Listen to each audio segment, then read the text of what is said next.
विचारावा. आज म्हणलं स्वतःला तर का विचारावा. आईसाठी आपण काय करतो आढावा घ्यावा.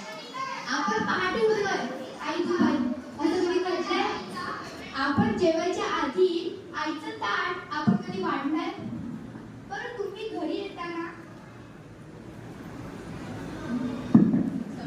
घरी येताना विनाकारण आईसाठी काय आणता? तुम्ही घरी येताना विनाकारण आईसाठी काय आणता? बरं तुम्ही सांगा, तुमच्या स्वतःच्या आईचा फेवरेट कलर कोणता? देवा आईला हवं ते मिळू दे अशी प्रार्थना कधी केली आहे? पाहिलं का आई शेवटची कधी ऑनलाईन आली आहे? तिच्या बर्थडेची पार्टी तिच्या मैत्रिणींना बोलून कधी देतो? तिने केलेला पसारा कधी आपण आवरतो? तरीही बाळाला कोणी बोललं तिचं मन येते भरून. तरीही बाळाला कोणी बोललं ना की तिचं मन येते भरून. अहो लक्षात ठेवून ती बाळासाठी सतत हात पसरते.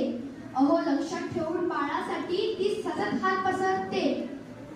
फक्त स्वतःची मात्र दुपारची बीपीची गोळी विसरते. आईची आई होऊन बाळांनो कधीतरी वागा ना. आईची आई होऊन बाळांनो कधीतरी वागा ना. कितीही कर्तृत्व गाजवा तुमची झेप कमी पडते. आईने कळेवर घेतल्यावरच आपली उंची वाढते. कितीही कर्तृत्व गाजवा तुमची झेप कमी पडते. आईने कळेवर घेतल्यावरच आपली उंची वाढते. उगाच कशाला त्या अध्यात्म आणि श्रद्धेच्या गप्पा आणता? आईच्या पोटी जन्माला येतात आणि देव कुठे काय म्हणता? आईला सतत मुलांचा ध्यास, त्यांच्याच प्रेमाची धुंदी बाळांनी कधीच गंमत आणली नाही तरी आई सदा आनंदी. आईला सतत मुलांचा ध्यास, त्यांच्याच प्रेमाची धुंदी बाळांनी कधीच गंमत आणली नाही तरी आई सदा आनंदी. नको कुणाची स्पर्धा तेव्हा, नको कुणाचा हेवा.